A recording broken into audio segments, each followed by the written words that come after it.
And now Abigail Cruz will sing the national anthem. Please remain standing.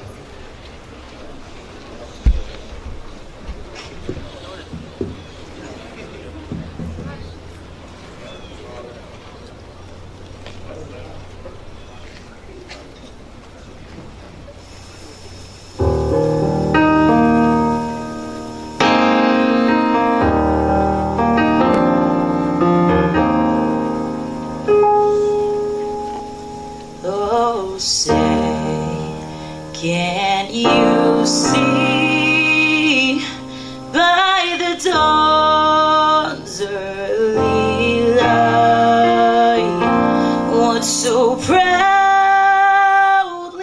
we hailed at the twilight's last gleaming, whose broad stripes and bright stars through the perilous fight o'er the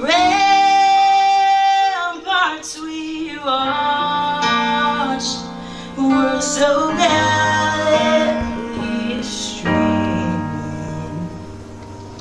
and the rockets' red glare, the bombs bursting in air, gave proof through the night that our flag was still there.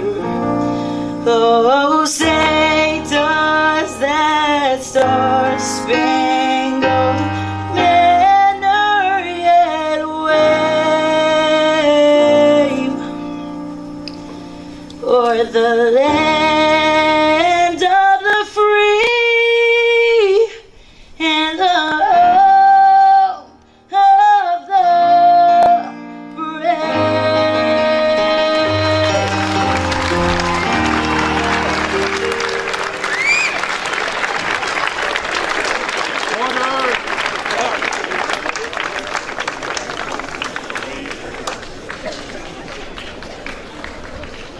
Thank you. And now I'd like to invite Representative Charles Ferraro.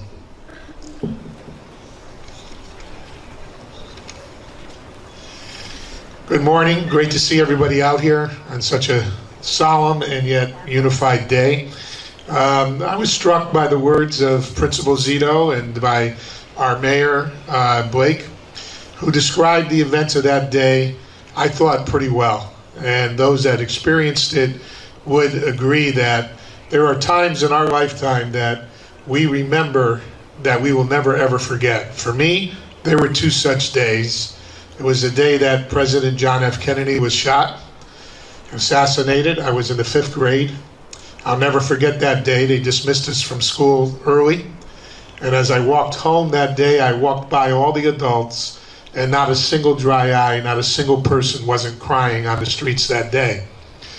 And when I woke up at 8 o'clock in the morning on 9/11/2001, I never turned the TV on, ever. But I had a house guest that was staying over that night, and he said, throw the TV on, I want to see the news. And we put the TV on, and we saw the first plane crash into the Trade Center, and we just both looked at each other in shock. I called my wife, who worked at the VA hospital that morning, and I said, did you just see what happened? And she said, yeah, the whole hospital was gathered around TVs. We're all watching it. She said, do you think it was an accident? And I wasn't really sure, but I had a real gut feeling that morning. And then when I saw the second plane fly in, I knew that this was not an accident. So that day, as the mayor aptly spoke about in his talk, there were a lot of people to thank for the heroism of that day. We have many of them standing right here with us today. Thank the first responders every day for what they do, because oftentimes it's a thankless job. They risk their lives for us, and it's an honor to be here among them today, celebrating this day of remembrance. Also, I thought it would be apropos to read with you a short poem. This poem was written by a New York classroom 1 year after 9/11, when the students composed this poem, this 9/11 poem. A relative of their teacher had died on that tragic day in the Tower 1 of the World Trade Center. And the victim who died left behind a 3-year-old daughter. The class wrote a list of don't forgets and remembers. They start with, we were 8. Before September 11, we would wake up with a list of don't forgets. Don't forget to wash your face. Don't forget to brush your teeth. Don't forget to do your homework. Don't forget to wear your jacket. Don't forget to clean your room. Don't forget to take a bath. After 9/11, we wake up with a list of remembers. Remember to greet the sun each morning. Remember to enjoy every meal. Remember to thank your parents for their hard work. Remember to honor those who keep you safe. Remember to value each person you meet. Remember to respect others' beliefs. We are now 9. So thank you very much for the opportunity to spend this day with you. God bless you and God bless America.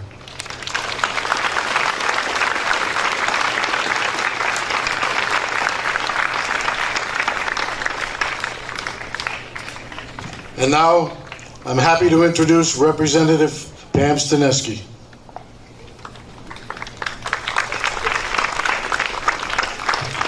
Good morning, everyone. My first thoughts are I wish that we didn't have to be here today. It's interesting because each day that I wake up, I remember something a little different about what I thought I forgot about that day. I happened to be at home. My house was being painted by a young man, a graduate of Platt, Teck. And I called him in and we sat there and watched that. We lost 3 people that day who were at work. Took the train down, didn't know what was going to go on that day. They thought it was just a regular day, that they'd be spending long hours in the city and then ride that train back and be one of those zombies that would get off the train at 7 or 8 o'clock at night.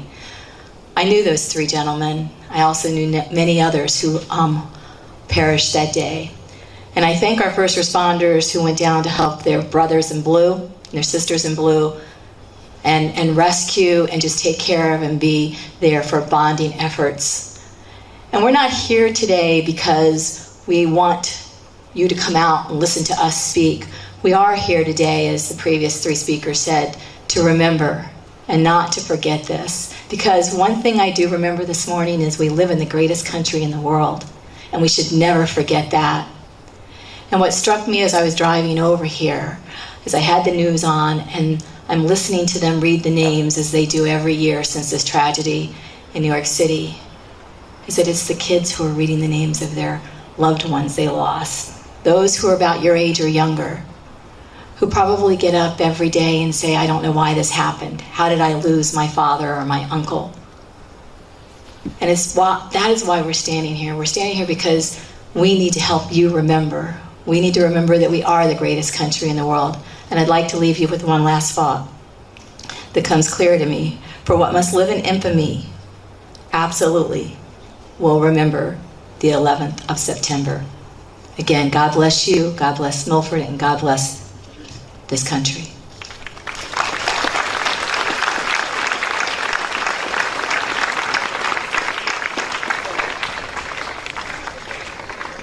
And now to close our ceremony, please observe a moment of silence as Chief Douglas Ito rings the bell.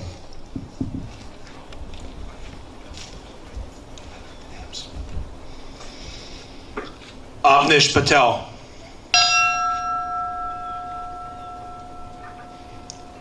Michael Miller.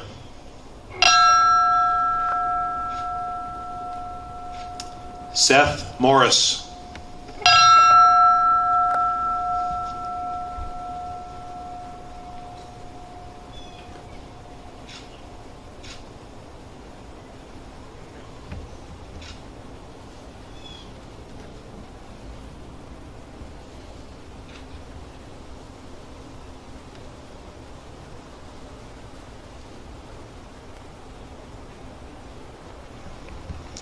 Thank you all for coming.